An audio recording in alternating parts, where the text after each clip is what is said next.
GALP.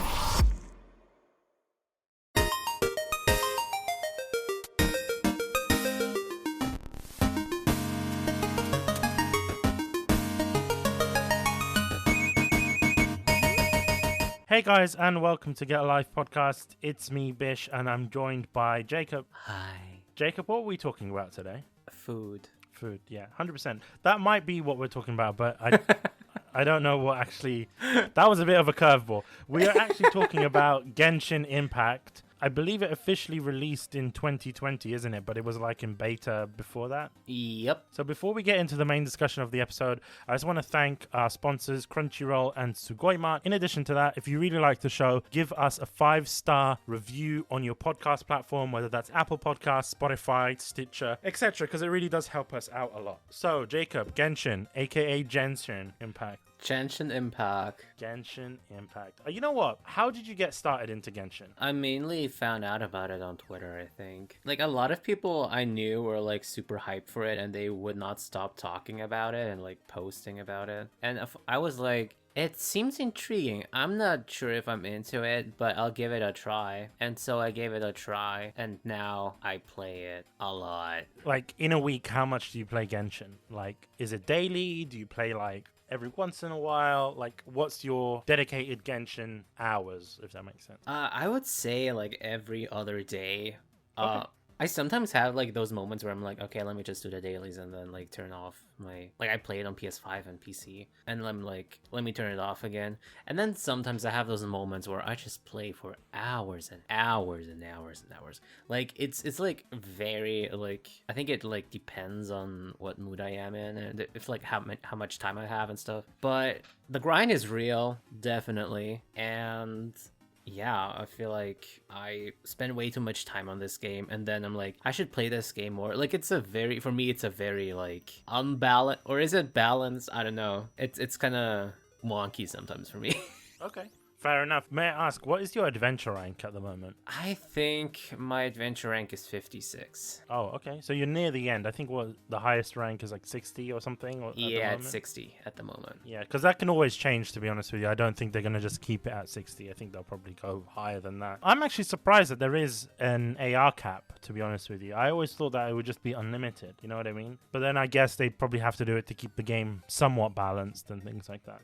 Well, the thing is, like, also the fact that, like, you get rewards for leveling your AR, and, you know, it gives you, like, pulls for, like, the gacha and stuff. So it's you get, like, primo gems and stuff like that. I don't know if you get primo gems. I think you get fates directly, but I could be wrong on that, actually. I'm not sure. I haven't leveled up in forever, obviously. So for me, when I started getting into Genshin, the only reason I knew about it was because there was this expo called China Joy based in China. It's like, apparently it's the biggest gaming expo in the world. I didn't know this at the time, but then Twitter was like going angry because there were like people that were like going crazy because Sony was there at their booth and stuff. I think it was announced at Sony's booth or whatever, and people were like smashing PS4s. I was like, what? Like, I was confused because I was like, that is why? wild. That is wild. But I think the reason is it's because there was some Zelda fans, Breath of the Wild fans, that basically felt that this game was like a ripoff when they announced it. And they were just like really pissed off. So they decided to smash PS4s. But I never understood when people do shit like that because you're already buying a PS4. Sony's already made their money whether you break that console or not. Yeah. So it's kind of pointless. But for me, I was intrigued because I kind of liked Breath of the Wild. And obviously that was my first Zelda game. And to be honest with you, that was my first style of adventure game to begin with. Like that sort of open world adventure. And I was like, I want more of this. And I was just excited for Genshin. And I think they were talking about a Nintendo Switch release. And I was like, you know what? I want more. I didn't know the game was free to play initially. But I was like, you know what? I would like more games like this on the Switch. Yeah. So I was just mainly excited about that. And then I started playing it on the release. So in September, as soon as they released the game officially, that's when I started playing. And I think you started playing it. Obviously, I'd imagine you started playing at the same time. And then you told me about it. And I was like, hell yeah, I'm going to start playing it. Because when I saw that thing on Twitter when they were showing off gameplay, I was like, oh, this is pretty cool. It's like Breath of the Wild with like anime style characters. And I just forgot about it until its official release. And then you reminded me, hey, you should play Genshin.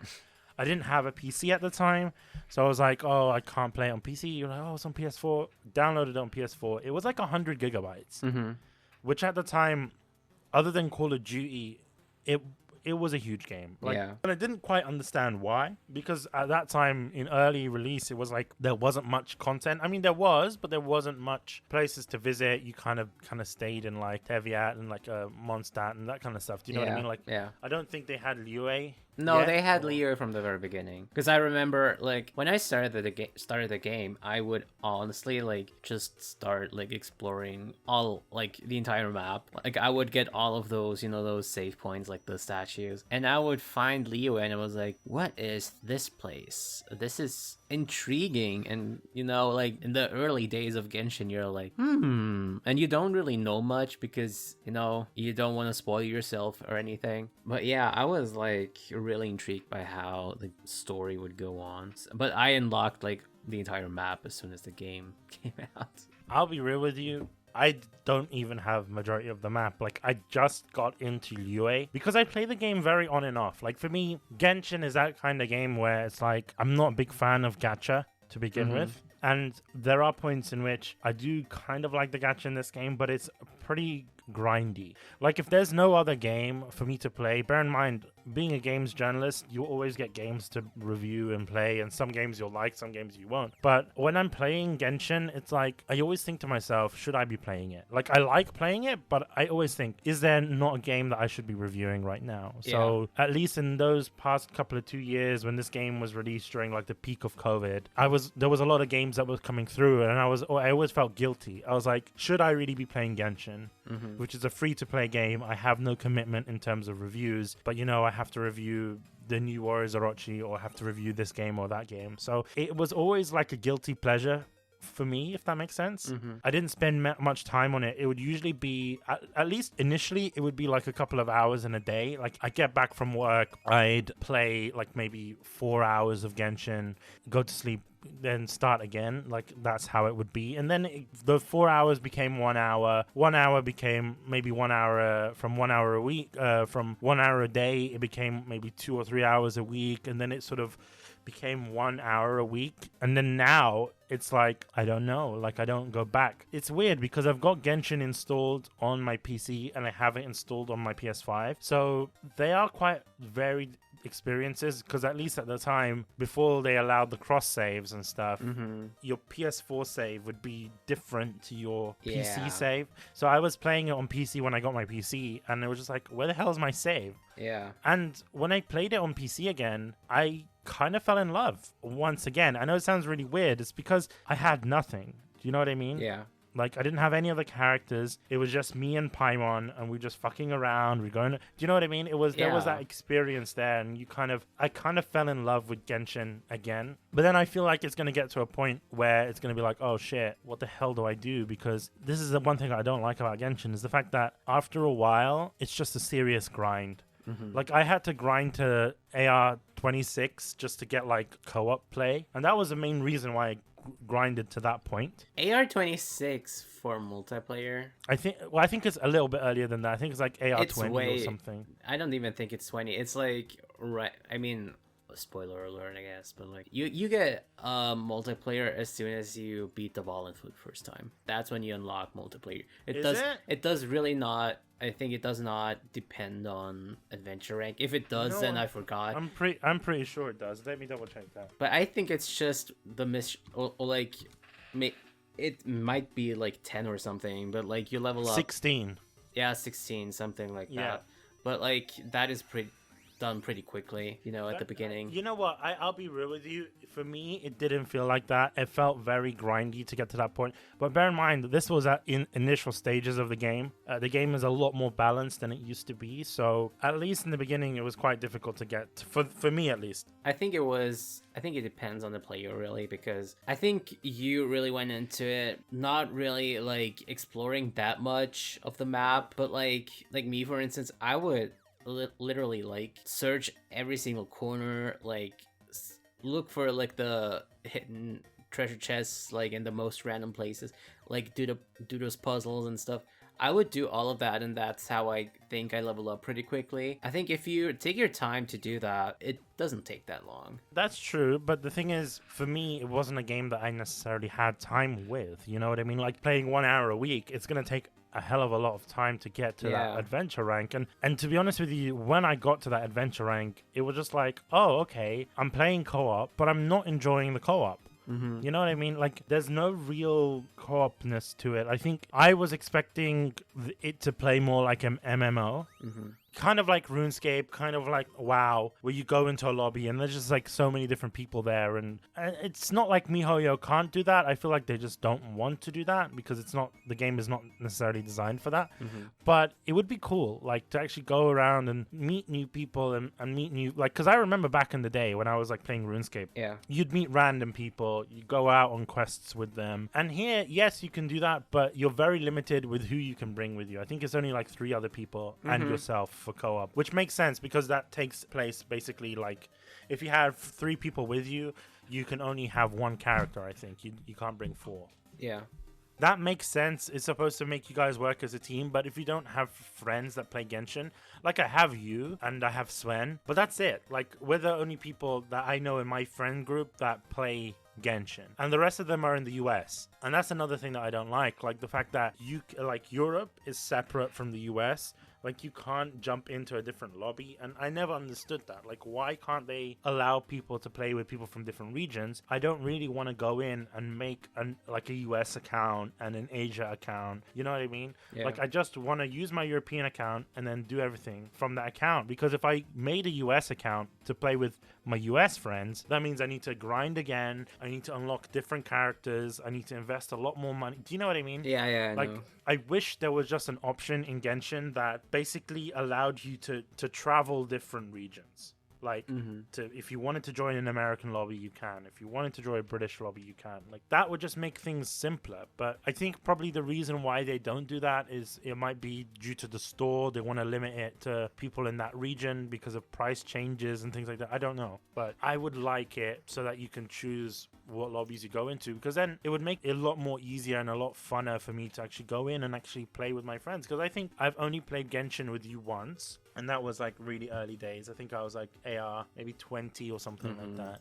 and then I played with Swen maybe twice. So I didn't quite enjoy the multiplayer experience because it still feels very lonely. Like, Genshin in itself, it's a very lonely experience, right? A lot of the time you are playing it by yourself. It feels like a single player game, but there's a lot of random occurrences and there is quite a lot of story. I don't quite like the story, but there is quite a lot of that content there. But at the same time, it's not like you can enjoy it all the time with your friends. You're always relying on your friends. You can't really make friends with anyone new. I mean, you can, but it's very difficult to do that. Because I just really wanted to know, like, what do you think of the gameplay? Because, like, I've already gave my opinions on, like, the co-op and stuff like that, but, like, what is attractive about the gameplay to you? Or do you feel like it's just your standard JRPG, even though this is made by a Chinese company, but I'm using the term JRPG for that genre of RPG?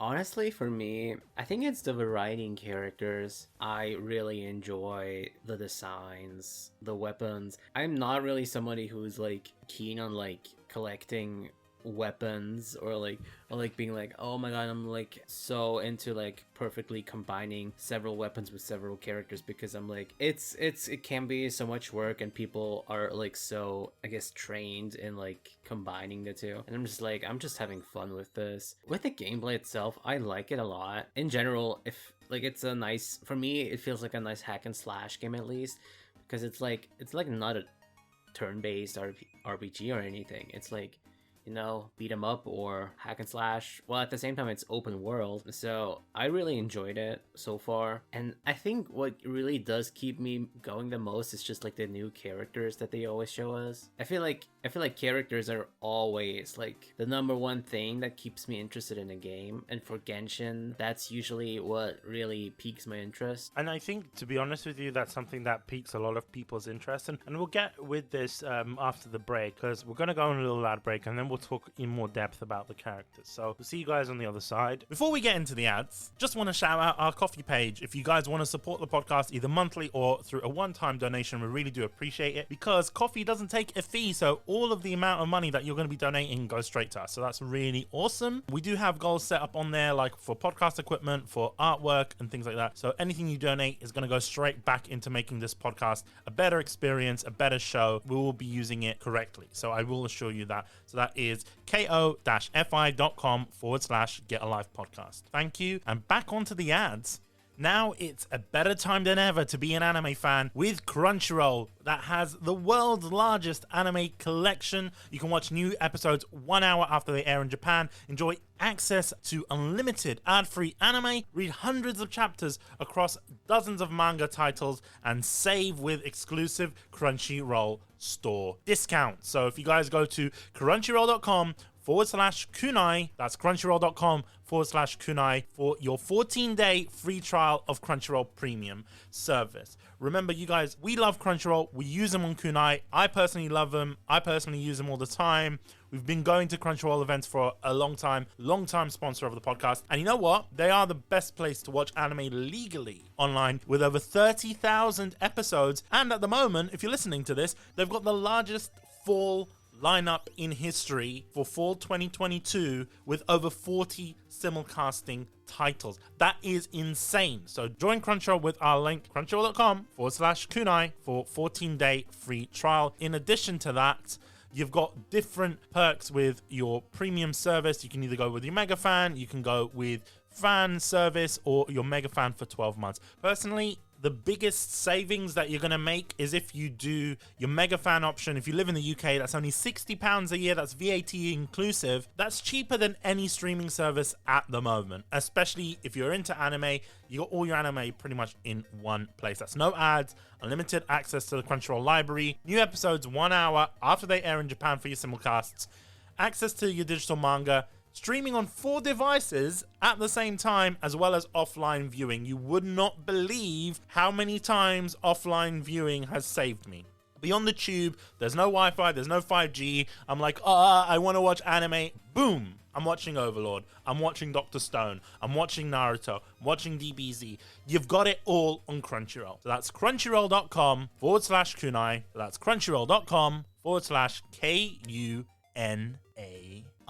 Back onto the episode. Okay, we're back. Jacob, you mentioned characters in Genshin. I just wanted to know, before I ask you about your favorite characters, would you agree that the characters in Genshin are its strong point? Because for me, I didn't quite like the story. It felt very convoluted. I didn't really necessarily care about it. A lot of the story plot points I just skipped. But for me, it was really all about those characters, getting new characters through wishes and things like that. So would you agree on that point? I would definitely say that the characters are at least one of the biggest main appeals to me, because I think it's always been like characters making me want to play a video game first and foremost. Before even like the gameplay, I would always look at a character and be like, does this look like an interesting character for me to play? And with Genshin, a lot of them are like I look at them and I'm like, oh, this is such a good character design.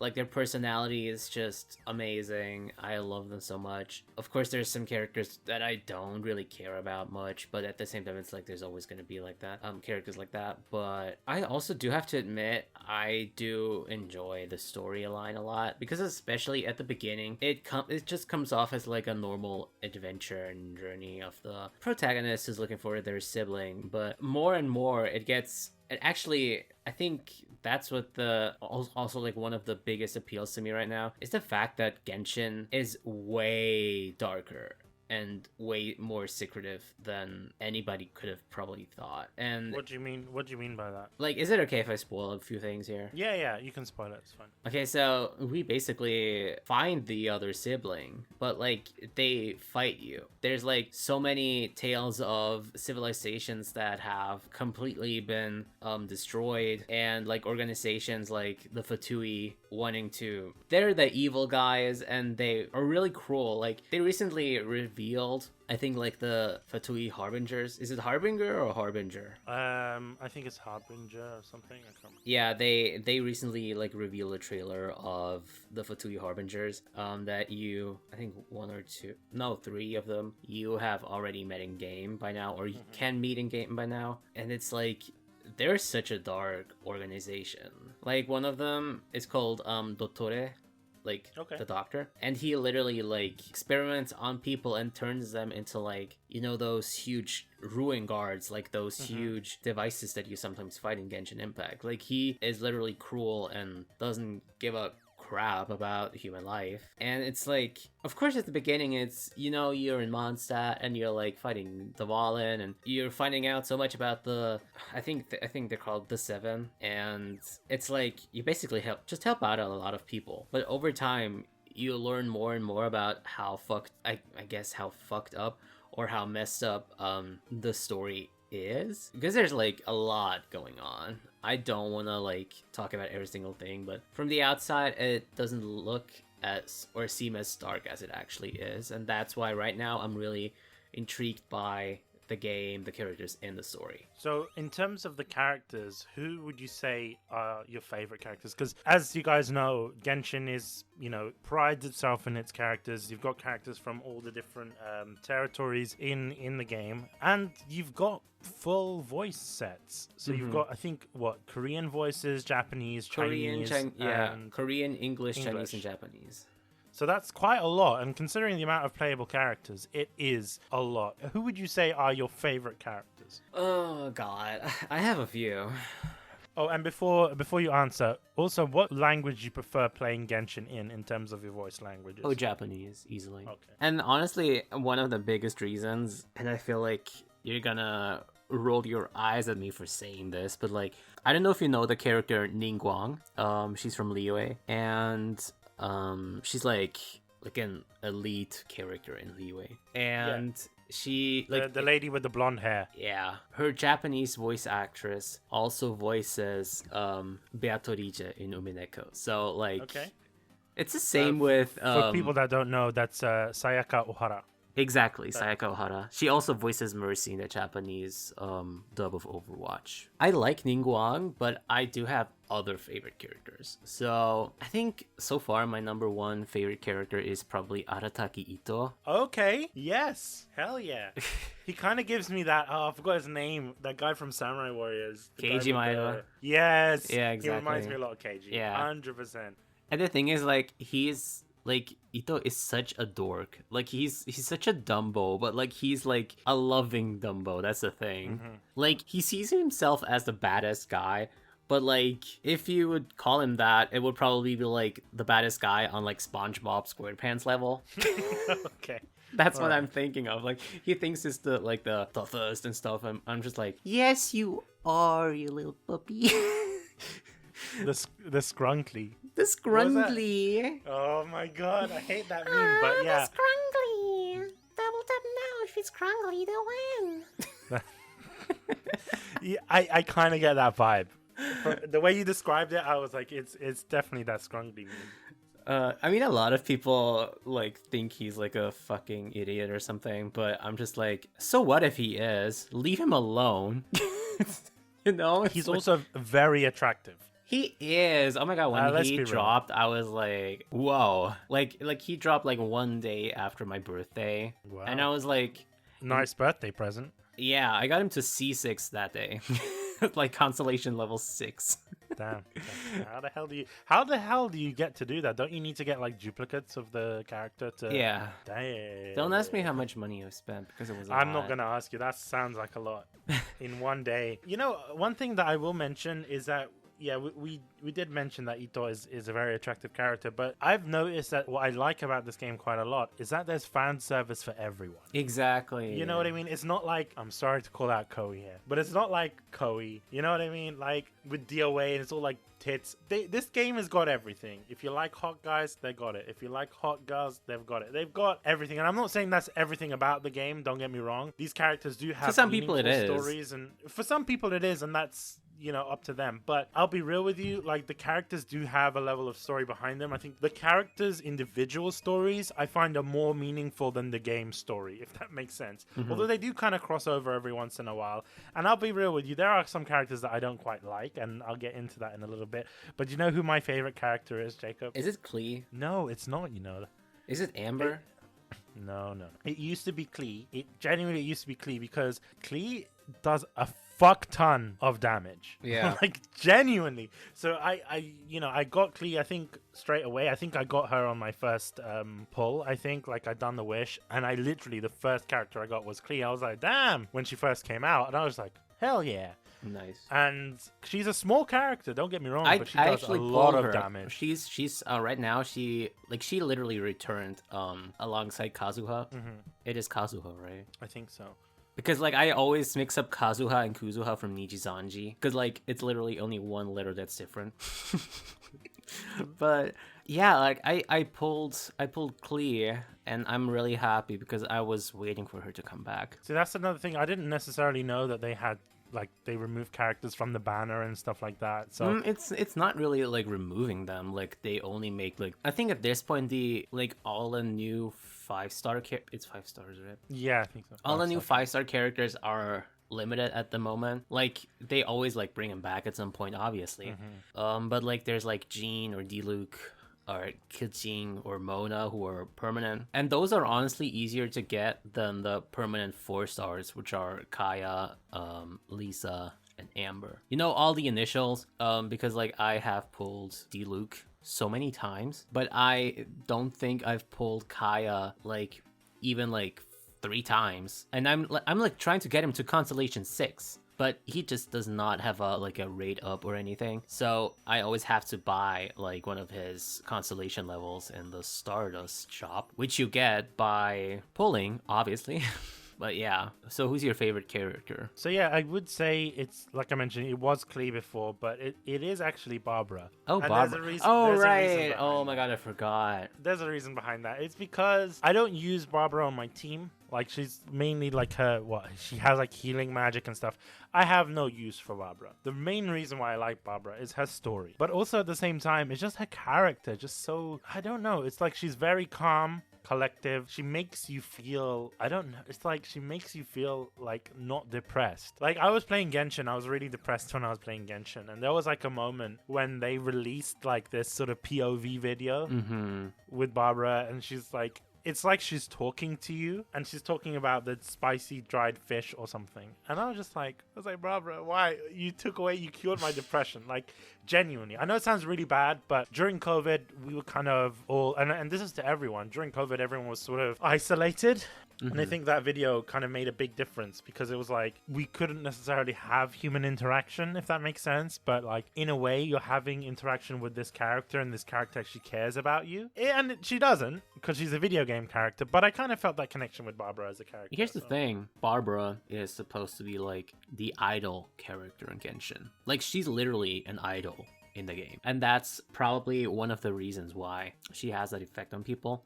I actually have a friend whose favorite character is also Barbara, and they actually, I think they like leveled her up all the way and always use her. And it's like, that is like so wild to me because that is me with like Arataki Ito. I think that's also me with Zhongli. I'm trying to get there with Kaya. It's going to take a while. It's going to take a while to get there. I mean, I have him at level 90, so like I only need him one more constellation level for Kaya. I have a good sword for him. I need to level up his talents, obviously, but like, and of course the artifacts. I think the artifacts are like for me the most frustrating thing because you have to grind them and they're purely RNG. So it's like, ugh.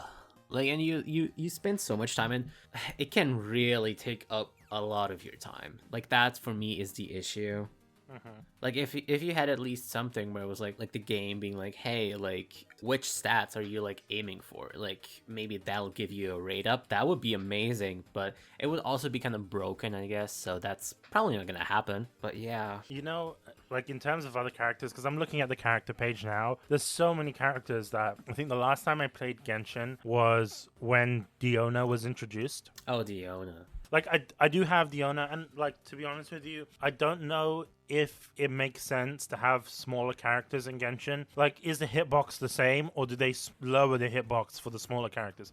Because if that's the case, then it makes sense to have a lot of smaller characters, because then they can just dodge quite easily. They won't get attacked as much by, you know, big bosses and things. But do they have smaller hitboxes? I would assume they do, because, like, if you have, let's say you have a tall character, right? they stop swimming on shore faster than like smaller characters. Like if you have Ito and you're swimming with him and you're on like a shore, then he will, I guess, like walk out of the water, when like he touches the floor quicker than like a small character, because they will probably swim like almost all the way to the shore, and then once they reach the floor, then they will like stop swimming and actually walk. So I'm assuming that also might apply to the hitbox. I don't know though. It sounds like it, to be honest with you. Like, I'll be real with you, I'm looking through all the other characters now. I don't know, there's like so many characters that I'm not aware of, like especially like the Inazuma people. At one point, like when I found out about Inazuma, there was like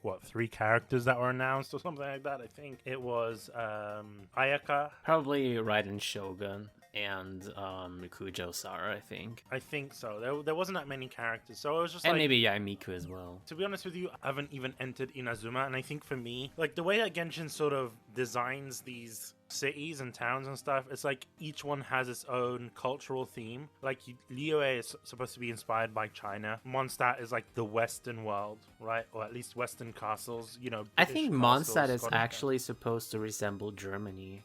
Oh, is it? Because okay. Mondstadt literally means moon city or moon town in German. Oh, wow. Because Mond is moon. It might be the case, because like you kind of get those different places, you know what I mean? Like it's quite interesting. And obviously Inazuma is Japan at this point.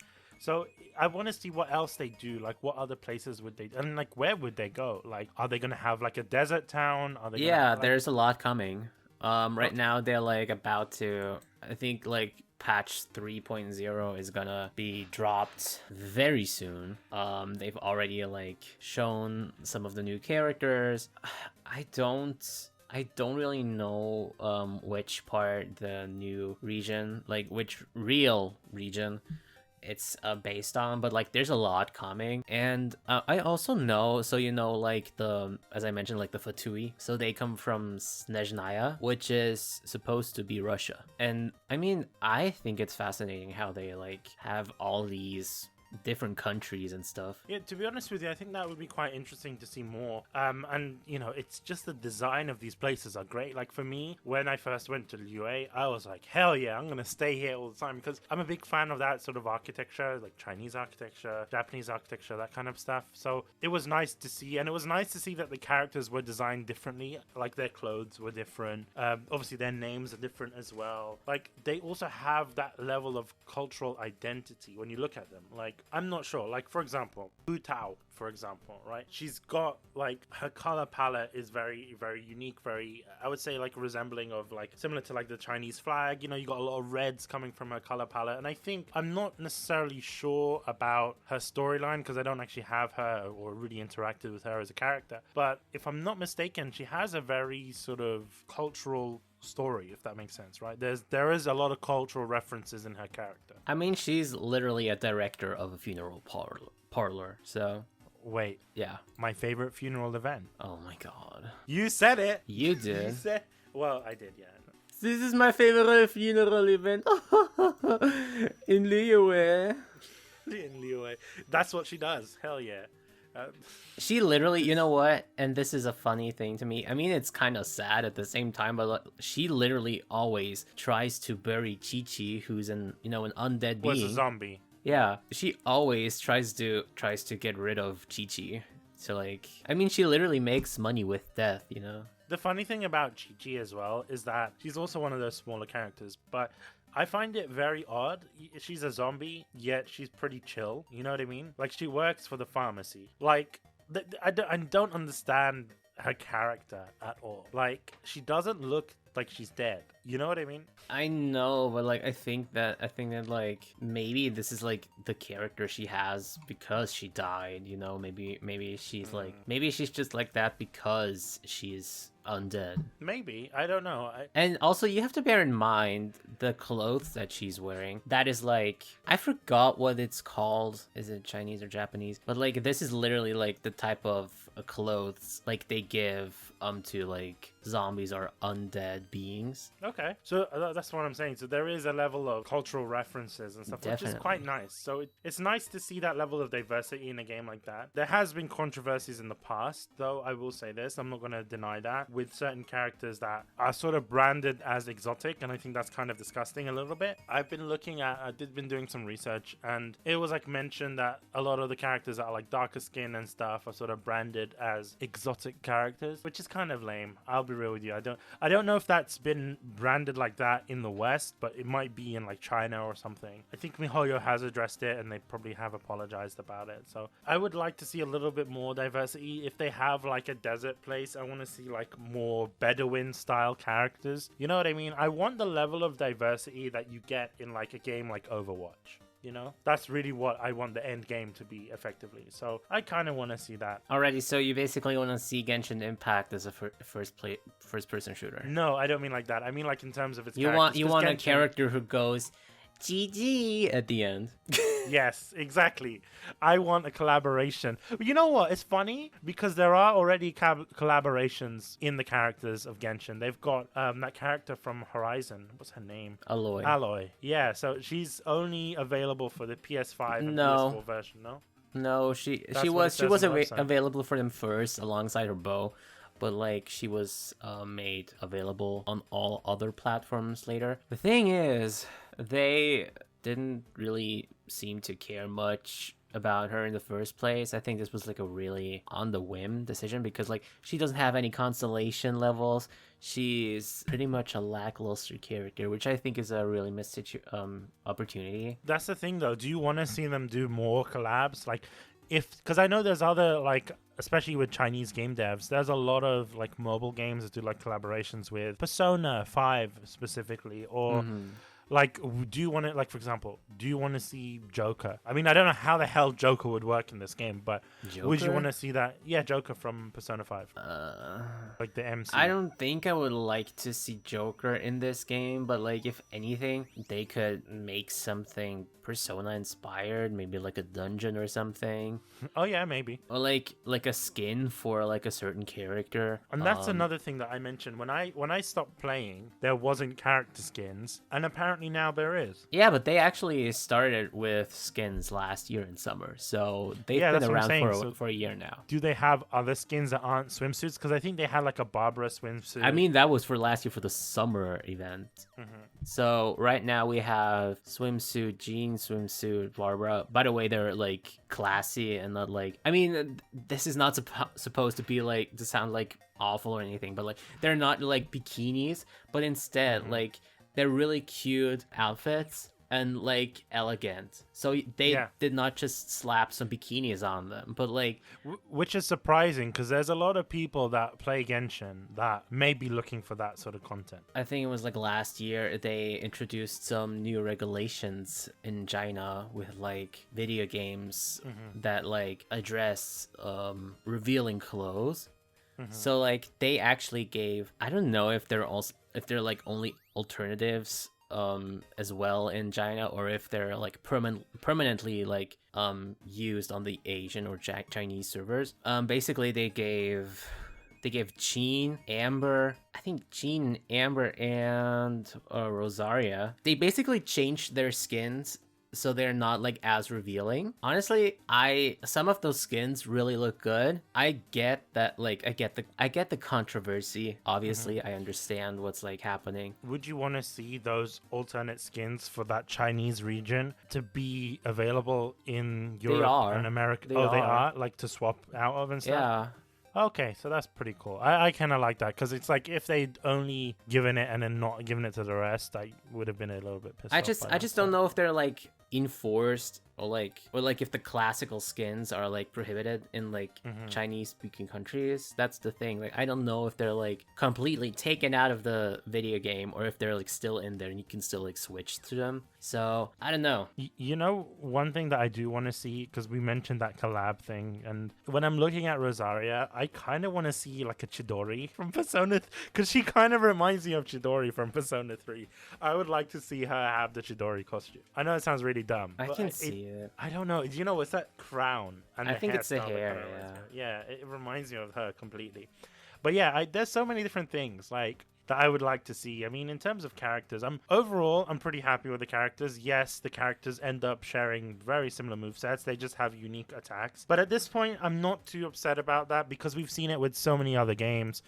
With Samurai Warriors 5, for example, they kind of do that really well. This game does it well as well. So With Genshin, they still like give them somewhat unique movesets. So like, I don't think any of the movesets are like the exact same as somebody else's. It's like no, they're not. It's They're not like, going to be exactly the same, but they're kind of based off one another, right? It Which depends on the character. I would say so, but at the same time, I mean, it feels as though that they are. Like, I don't know, like every sword character kind of feels the same, right? They do have a level of uniqueness to their attacks and their special abilities and things like that, and to the stuff that they kind of do. But in essence, a sword character is a sword character, you know? Like, that's what I feel. So one thing that I do want to know before we go on a break is who is your least favorite character? Like, what character really pisses you off? And you're like, fuck, I don't want this character anymore. Like, I wish I didn't have them on my roster. I honestly don't really know if I have a character like that. I don't think there's like a character where I'm like, I don't like them. If anything, it's more like they are just, to me personally, they're not that relevant because they haven't really made like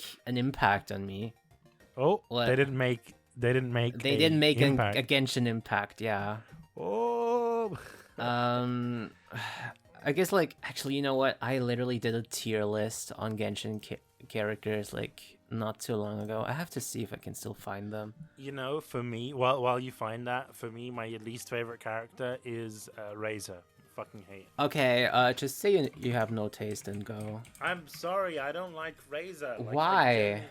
He looks fucking generic. Like He does as- not. He does, Jacob. Or being raised by wolves. Maybe Ugh. maybe it was a mistake to come on this episode. Wow. Maybe it was. Maybe it was. Wow. Fucking hate Razor.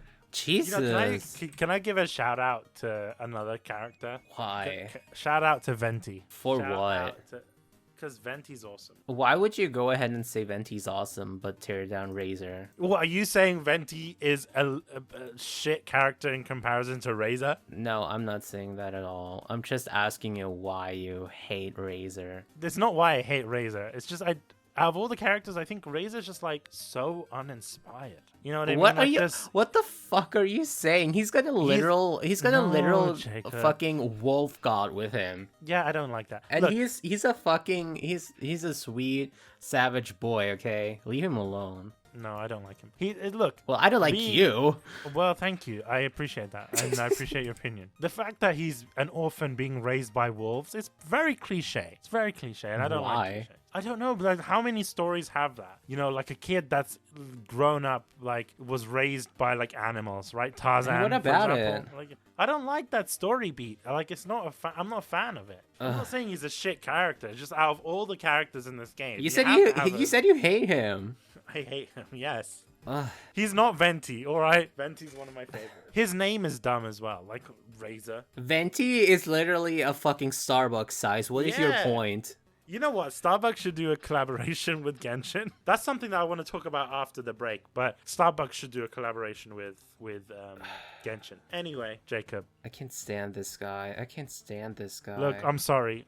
This episode's wild, and I'm sorry about it. But we're gonna continue. We're gonna go on a break, and we'll continue. I'm still looking for the tier list. Before we get into the ads, just want to shout out our coffee page. If you guys want to support the podcast either monthly or through a one-time donation, we really do appreciate it because coffee doesn't take a fee. So all of the amount of money that you're going to be donating goes straight to us. So that's really awesome. We do have goals set up on there, like for podcast equipment, for artwork and things like that. So anything you donate is going to go straight back into making this podcast a better experience, a better show. We will be using it correctly. So I will assure you that. So that is ko-fi.com/getalivepodcast. Thank you. And back onto the ads. Are you a fan of anime and Japanese pop culture? I know I am. So why don't you get your asses down to Sugoimart? All right, that's sugoimart.com. Alternatively, you can use our link getalifepodcast.com/sugoi. That'll take you to our special link on Sugoimart. That is getalifepodcast.com/SUGOI. And use our code GALP, that is GALP, for 15% off on everything on Sugoimart. And you can use the code multiple times if you really love Sugoimart and you're like, hell yeah, I'm gonna go and purchase the best things that Japan has to offer. Food and drink, beauty items, collectibles, toys and games. You can actually buy Gunpla from Sugoi-Mart, as well as a lot of things for your home. Kitchen appliances, bathroom, bedroom stuff. They've got these really lovely Spy Family campus notebooks. I'm a big fan of stationery, as you guys know, and they've got that there as well. There's some really cool stuff on here. You can also purchase experience sets, which is basically like kits to make matcha, to make onigiri, and they'll provide everything basically.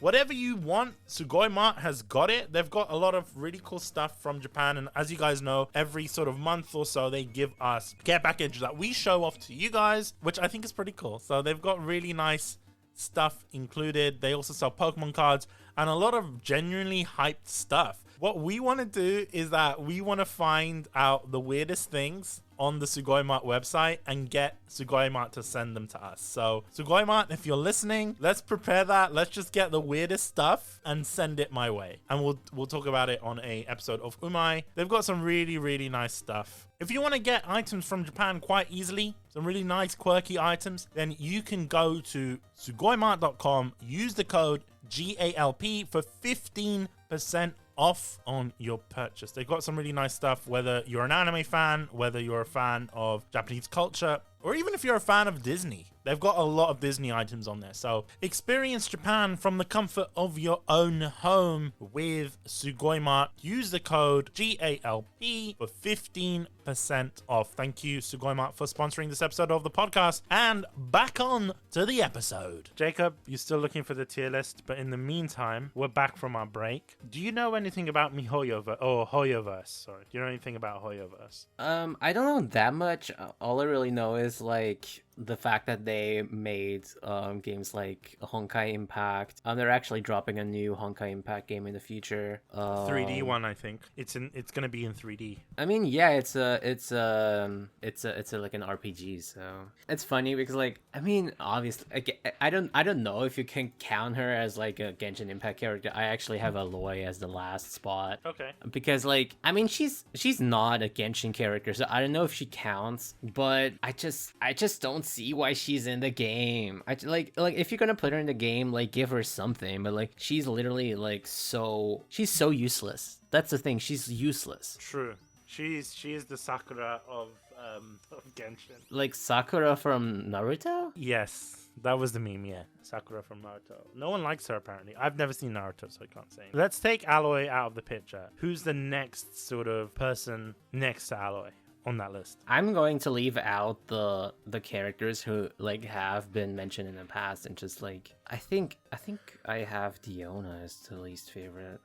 Okay, I get that. Diona's kind of shit as a character. Like, I'm not a fan of her moveset. She doesn't really do that much damage, but she does heal characters, so which is decent. I just don't like I again, like it's not like I hate her, but like for me in Genshin it's more about who's relevant to me or not. And also I guess with Diona I'm not a big fan of her character, if I'm gonna be honest. Like I appreciate that she's a cat, but she's whatever to me. I don't really care about her. You know what I never understood about Diona was that I get it, she's a cat character, and that's, you know, some people like that whole Neko Mimi type thing. But the one thing I'm always confused about is that she's a cat that serves alcohol. I mean, she's a bartender. I know, but it's weird. Like, what? Like the combination of the two things. Like, it's just weird. I mean, one does not negate the other, so. True, but it was just, it felt a bit odd to me. Like, why does she have to be a bartender? Like, that was the thing I never understood. Like, when they released her and they were like, hey, she's this bartending cat girl. And I'm like, okay, but what's the relevance of her being a bartender? Like, there's not much reference to that in her character, other than the fact that she's a bartender. You know what I mean? No, she also has another character trait. But they didn't, at least they didn't mention that. I don't know. No, they did, and it's honestly one of the main reasons, I guess, why she's in the game. Which is basically she either doesn't like or hates Diluc. Which to me is like it's not mentioned on her character bio on the website. I think Diona Diluc. I'm gonna look it up, but I'm pretty sure she does not like Diluc at all, unless I'm like misremembering something. But I'm pretty sure that Diona was the one who hates Diluc. Let me see. Yeah, she hates him. Diluc, I can't stand him. If there was no Diluc, there would be no Mondstadt wine industry. If there was no Mondstadt wine industry, Daddy wouldn't drink, and if Daddy didn't drink, he would keep me company. Oh.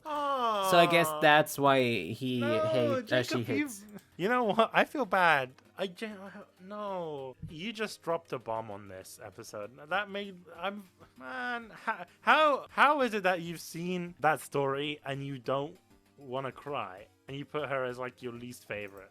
Shame on you. That's Fuck you! You fucking named Razor as your least favorite character. Razor's shit. All right, Razor's shit. So is Fiona. Fuck you. Okay, I'll allow that. But you know what? No, I don't know anything. Continue on with your next point. No, I want to finish this point off. It's like very interesting that the characters, like and dislike one another, and I mean that's what I'm saying. Like the character's story for me has more story than the actual game. Like even listening to why she doesn't like D-Luke, it's I don't know. That kind of made me a bit upset for her. I just felt bad for her. Anyway, beyond that point, we were talking about Hoyoverse and things like that. So for those that don't know, I believe Hoyoverse is basically it's MiHoYo's office in Singapore, and they basically take charge of all of the global events outside of China for Genshin Impact and their other games. But they're doing some very interesting things in the real world as well. So some interesting collaborative events and things like that. I don't know if you know about the KFC thing that happened in China. Yeah, I have the KFC wing. Of course I do. How did you get that, by the way? Did you just buy a code for it? No, so basically they made you buy a Twitch sub for that, like from like certain Twitch content creators. Oh, okay. That were in the program. I literally just bought like a sub from I think like a random VTuber who partnered with them, and yeah, and that's how I got it. They like you get a code. I mean, obviously the offer is over now, but yeah, that's how I got it. That's very interesting. I mean, there was a lot of like collaborative events as well, in which even at KFC, I would think like the buckets were like Genshin themed. You had characters dressed up as KFC employees and things like that. I believe they had to shut it down because it was happening during COVID and people were just rushing to go to KFC. And I think it had something to do with the government. The Chinese government was like, look, you need to stop this. I think they have a new one right now. Oh, they do? I mean, that would be very interesting. I think it's like Pizza Hut. Well, you know what? It's very interesting because I'm pretty sure Pizza Hut is owned by KFC, or it's owned by Yum Brands, which is a Chinese company that owns all of these big things. Let me see if they do have Pizza Hut collab. They do, yeah. You know what? This is the thing. I would like to see those kind of costumes in game as well. You know what I mean? Me too, yeah. Like Dynasty Warriors had that with like Lawson and stuff, with the Wang Yuanji Lawson costumes. Like I would like to see more things like that. Like genuinely, if I went in Pizza Hut and I saw the Genshin characters, I'd fucking go to Pizza Hut more. I'm lactose intolerant. I can't eat pizza. But if you could tell me, hey, I can get that Amber costume where she's dressed in that Pizza Hut uniform, hell yeah, I'll eat pizza and shit my pants because I think that's worth it. If you can get like actual codes and stuff and not like, what, is this like a poster or something? I think so. I don't really know what that is. No, do you know what it is? It's the, I don't know if you've ever eaten in like a Pizza Hut or something like that. No. They put like those paper things down before they put your pizza. Oh yeah, I was thinking of something like that too. Like they have that in other restaurants too. Hot and cheesy. Wait, I'm looking at an article. That's mad. Pizza Hut collab. Do you think they'll do like special edition like pizzas, like Genshin pizzas? And this is the thing, because it's a possibility. Do you think they'll ever do this in what's the word? They'll never kind of do this outside of China. Like maybe they'll do it in Japan and Korea, but I doubt they would do this kind of stuff. I mean, for me, the thing is they also had like other collabs, like it's not really a collab, it's more like a event. I think they had like a skiing event and like, was it Aspen or something? Okay. Or in the Alps. I don't, something like that. I don't know. And then like recently, I don't know if it's still going on, but I think it was is in America. They basically have like a food truck, and they make like traditional Genshin food and serve it to people. I saw that on a YouTuber. I forgot her name. I really wanted to do a collab with her. What is her name? I don't know her name, but like Issa Grill. Probably. So she's a YouTuber that does like, and she's also a TikToker, but she does like foods inspired by Genshin. So I think it started off with like making the traditional foods like Sweet Madame, the chicken that's got like no wings. You know what I'm talking about, right? The foods that you can make in the game, she was recreating them in real life.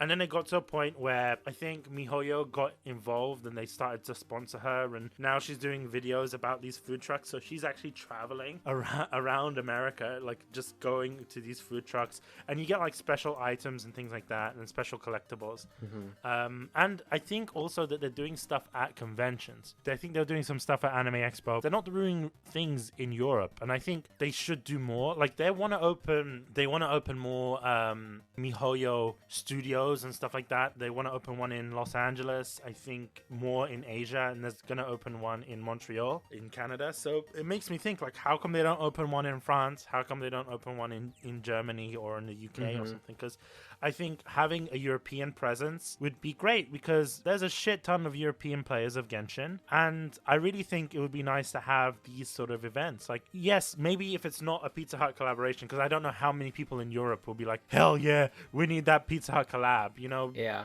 Most people in Europe that eat Pizza Hut may not even be Genshin players, or may not even be people that play video games, you know what I mean? Especially in the UK. So it's like, I don't see those collabs working out. But if they actually did like specific Genshin events, like the food trucks that they're doing in the US, or, you know, stuff at expos, because there's so many different, like, let's say they go to Cologne and they do something for, what's it called?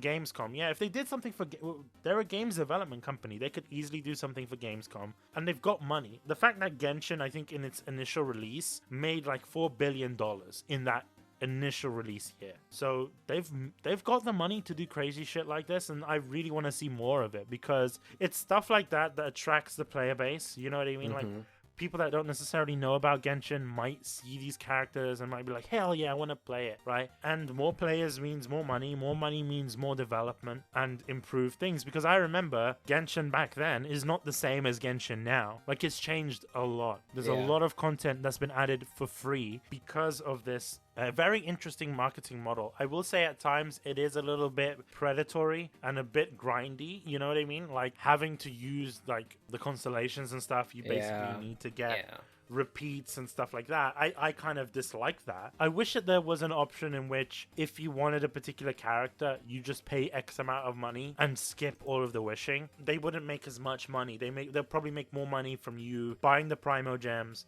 and just wishing. The thing is also, and I just have to mention this, in terms of like stuff, I guess they give to the players. Well, I have noticed that like sometimes Hoyo can be a little stingy. Like, not pulling them like putting them in a bad light. But like with the pulls, it's at least like you can get like a copy of the featured character within 180 pulls, sometimes even 90 if you win the 50-50. But like in a lot of other gacha games, you literally have to pull 300 pulls if you do not get the featured character, and 300 pulls can take a lot of money, like a lot of money. But at the same time, 150 is still quite a lot as well, no? 180, but yeah, it's like the amount that you have to put into it. Of course, you can also argue, yeah, like at least sometimes you can like get certain characters without like having to, you know, fill up their constellation to like fully unlock their potential in other games. But it's still the fact that like in 180 pulls, it is a lot, but that also does not mean that you cannot get them earlier than 180 pulls. That's the magic about probability, right? It could happen earlier, it could happen a bit more than that. So it's like, for me, looking at the prices of like 180 pulls, like what is that? How much is that? Like, wait, in terms of Primo Gems, like what does it cost? So one 10 pull costs 1,600 Primo Gems. So you have to do that times 18, which is I think 28,800. So then how much is 1,600 Primo Gems cost? Wow. Okay. So 2,000 Primo Gems is like 33 euro. Yeah. 33 euro, and you said what, it was like 200,000 Primo Gems, you said? 28,800. 800 divided by, sorry, I'm doing maths on the podcast. Divided by, well, what did we say? 1,600? That's 18.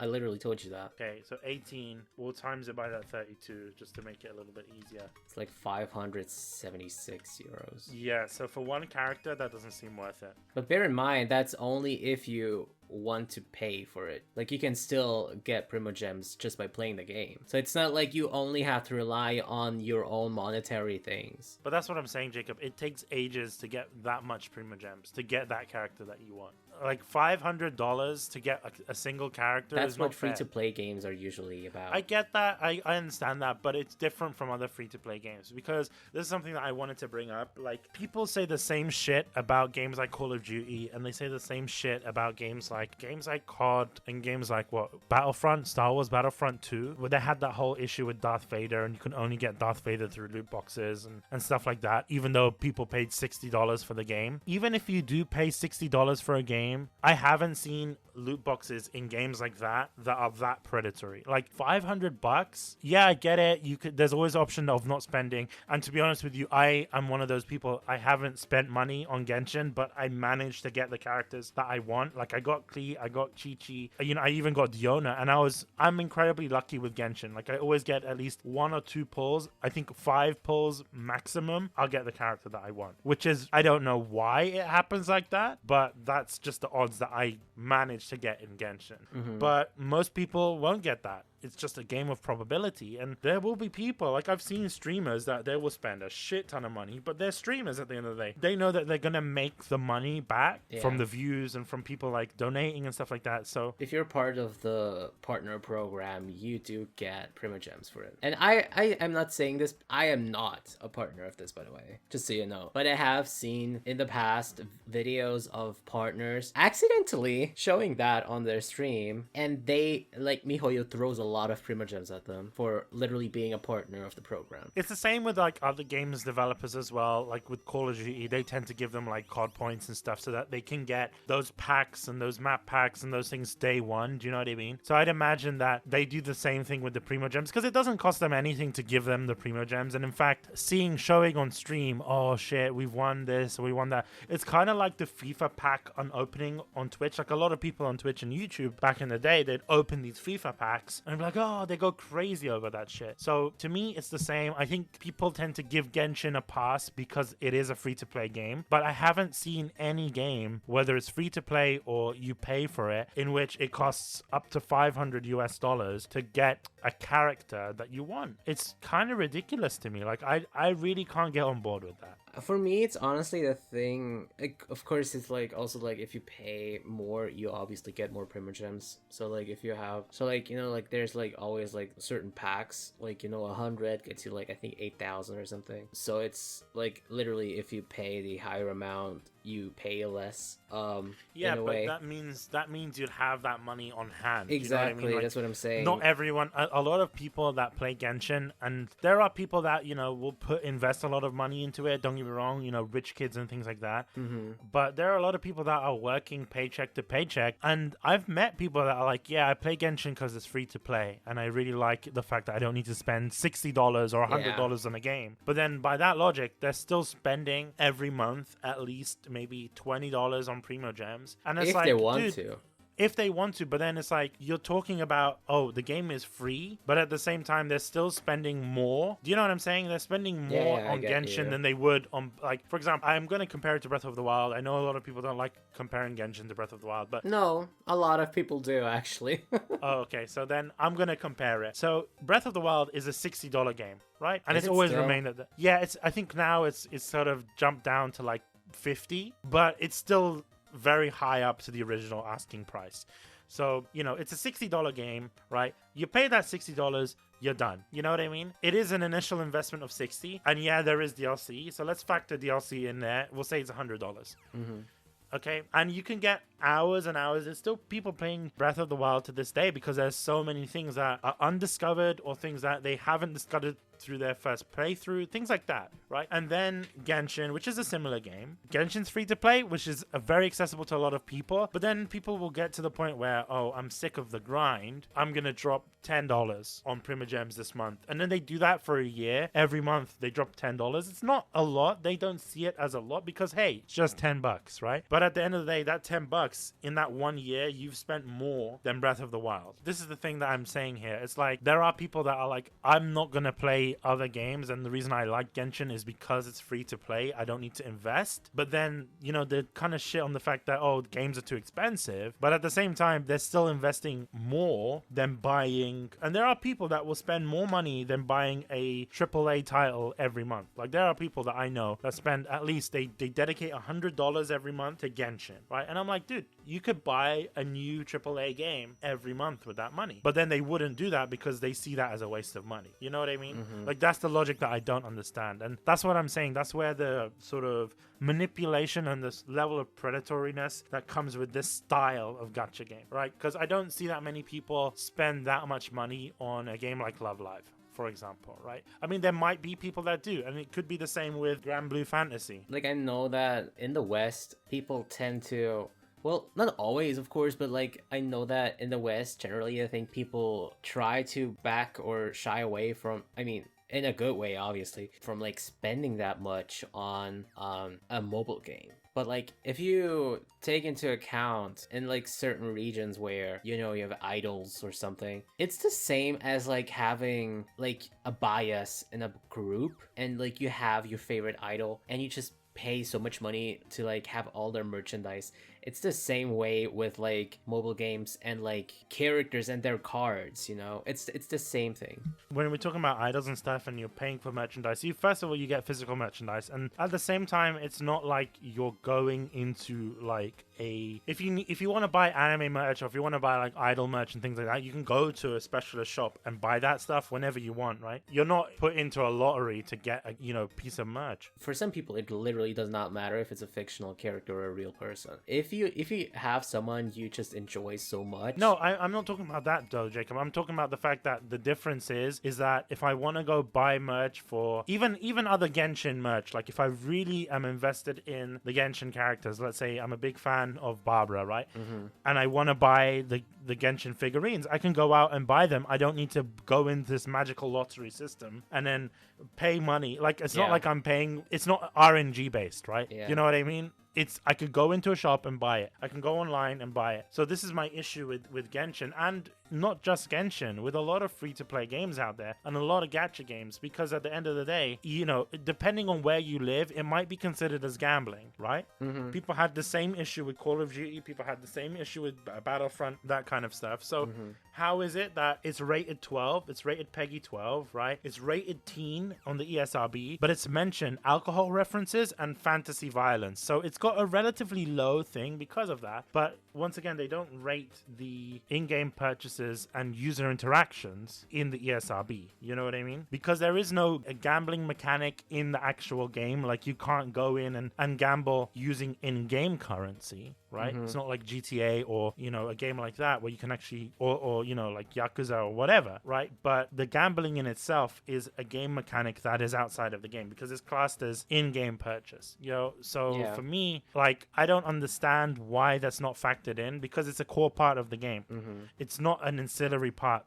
Literally, the whole point of the game and the way this game makes money is through that. So I know that there'll be people that will argue with me, and I know there'll be people that hate me for this, but this is just a personal opinion. I genuinely think that I like free-to-play games, but it can be a very dangerous slope. Yeah, absolutely. You know what I mean? So it's like, at the end of the day, it's like gambling, right? Because you could be addicted to gambling, be betting on the horses, be betting on whatever, but at the same time, you can also be addicted to spending money on a free-to-play because you don't necessarily notice it. You're like, oh, it's only $10 here. It's only $20 there. You know what I mean? But then over months, you know, I don't know. I don't have to explain it. It's just, for me, that's the shit that upsets me, you know? I wish that Genshin do an update where it's like an in-game block or limit that sort of, like, if you know you're the type of person that has like an addictive personality, because there's a lot of people that are very wise with their money. I think there's actually like certain limitations in like countries, like, I don't know if we have that over here, but like in Japan, if you are not of like a certain age, you only can spend like a certain amount of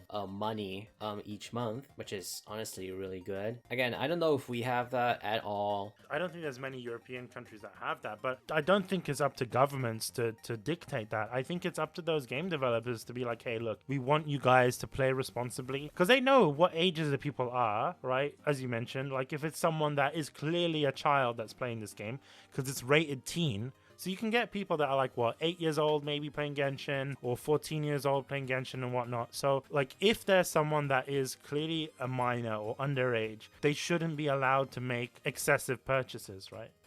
Or I think if it's someone that they know in themselves, because obviously, look, I think there needs to be a option in the settings that lets you control how much.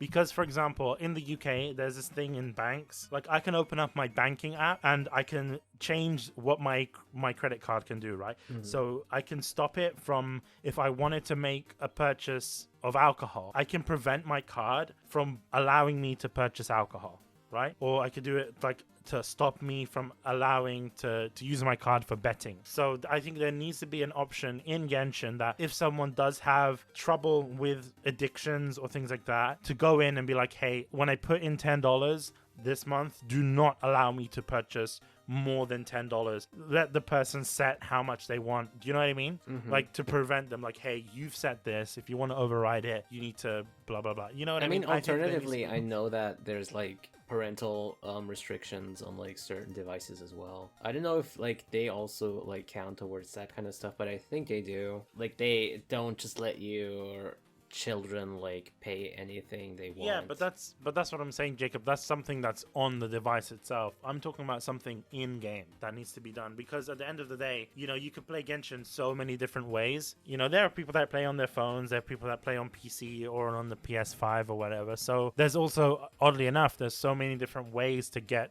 Primo Gems. So I don't know. It's a lot easier on the PlayStation to sort of curb that on the PlayStation, because, well, you can like set up like top ups and things like that and like prevent certain purchases from going on. But if you're on PC, there's no real way of doing that. Like, especially if you've got that sort of addictive personality that, you know, you want to get that character. Yeah. You want to, let's say you don't have the most money, right? And there have been occasions, not just this game, but with a lot of gacha games, where people are getting themselves into debt because they're spending money that they don't have on these games, you know? And like, for me, they don't care. Like, the big game developers, whether it's Activision, whether it's MiHoYo, they don't give a fuck if the person's gotten themselves into debt, because at the end of the day, they'll be like, well, that was their choice. Yeah, they're not going to go back and be like, oh, you know what, we're going to reimburse you and take away that content that you bought with it. No, they've made their money at the end of the day, and that's it. I know that was pretty annoying conversation to have, but I think I needed to say it. And I think that was really one of the reasons why I stopped playing Genshin, because it got to a point where I was just like, oh man, I'm grinding so much. And I'll be real with you, I don't put money into Genshin, right? I never have. I might do in the future. For me, I know that I can control my spending on games and things like that, right? And I have that opportunity to. I don't know. Like, you could still have a lot of fun without spending money in Genshin. But for me, the reason why I stopped playing was because it was just too grindy. Things might have changed now, or they might have gone worse. I don't know. Jacob, what sort of collaborations do you want to see in the future coming from Genshin? Because I mentioned that Starbucks Venti collab. I think that would be funny, just because Venti's name is Venti. Yeah. You know, and I think they could have Venti dressed up as a Starbucks mermaid. I think that would be funny. You know what I mean? Or like, I've seen a lot of people make their own sort of special drinks. Like, there was this a Ganyu drink that someone made, which I thought was pretty cool. So I would like to see like Starbucks do a collaboration. But is there any companies that you want to see do collaborations with Genshin? I don't know if I can think of like companies. I think of like games or something. Okay, well, games as well. Like, what sort of collabs do you want to see from them? That's like, I was thinking of something like, I don't know if you know the game, but like Alchemy Stars maybe, or Arknights. Arknights. Mahjong Soul, something like that. It's like, I think that would be cool. Or like Punishing Grey Raven. I don't know if you know that one. I don't know that one. What's that? It's like it's basically also like a hack and slash kind of game. It's also a mobile game. It's kind of like a bit futuristic. It's actually really cool, but I just don't play it much because I'm not a big fan of like the system itself. I don't know. One thing that I want to know, and this is a question I'll ask you: what about a Dynasty Warriors collab? Because I know Dynasty Warriors has been doing like a lot of collabs with other Chinese developers, like for mobile games and stuff like that. But like, if you had Lubu as a playable character, and they put him in the art style, right? So if you had Lubu as a character in UA, or if whatever, do you think that would be like a good collab? It would be probably a fun collab if anything. I think so. I genuinely think so. Like, I think that would be really cool. But that being said, we're really tired. I'm tired. Jacob's tired. I'm guessing you guys are tired as well. So go and have a nap, maybe. I'm not just saying that to you, Jacob. I'm saying that to the audience. After this episode, go and have a nap. Maybe eat some Pizza Hut. Not sponsored, by the way, but Pizza Hut, if you are listening, please sponsor us. I will reach out to you. I'm not joking. I will reach out to you, Pizza Hut. So expect that email. But yeah, so thank you guys for listening. Big thanks to our actual sponsors, Crunchyroll and Sugoima. In addition to that, we will be doing a giveaway. Yeah! We're going to be doing a giveaway. I'm going to try and get Sugoima involved. I can't make a promise on that, but I will try my best to get Sugoima involved to, try and get some Genshin merch, because you know what, we'll try and sort that out. In addition to that, I will be giving away some stuff made by my friend Sven at Mui Mui House on Etsy. Go and check him out. Really cool guy. He's made these really beautiful Klee earrings based off Jumpy Dumpty, the little bomb that Klee has. So I showed it to Jacob, but we're doing something special for that. So yeah, so I hope you guys have enjoyed this episode. We'll see you on the next one. I don't know what the next episode of GALP is going to be. I think we're going to do an episode with Matthew Sainsbury. Either that, or we're going to be talking about Warriors Orochi 3 because it recently got a PC port. So yeah, we'll probably talk about that on a future episode of GALP. Jacob, any final words? You want me to say the line? No, I actually don't. I don't want you to say stay sexy. Ad Astra Abyssisk. Wow. That's what Catherine says in Genshin Impact. Yeah, I know. There's this one voice line that Zhongli always says. Osmanthus's wine tastes the same as I remember, but where are those who share the memory? He's always says that. It's become like a running gag within the Genshin community that as soon as you choose him and he's idle for 2 seconds, he'll start saying that, and that only. And I remember a lot of streamers being like, "Shut the fuck up." That was quite good. I'm gonna try and get that audio clip and put it in there. Thank you. You're welcome. And remember, guys, stay sexy. Oh, you know what? I was saying I love you, and then you had to jump in with the stay sexy. I didn't want you to stay sexy. Okay? Why did you just say it like a don't- German person? don't. Stay sexy. I know. You know what? I feel like I was just sleeping at the same time I was saying it. I didn't mean to sound Stay German. sexy. Stay sexy. that's the God. new stay sexy. My God. I'm sorry. Ah. Blap Leute. That actually means stay horny, dude. All right. You're so Bye. lost. You're so lost. I am lost. 100%. Ah. Ah!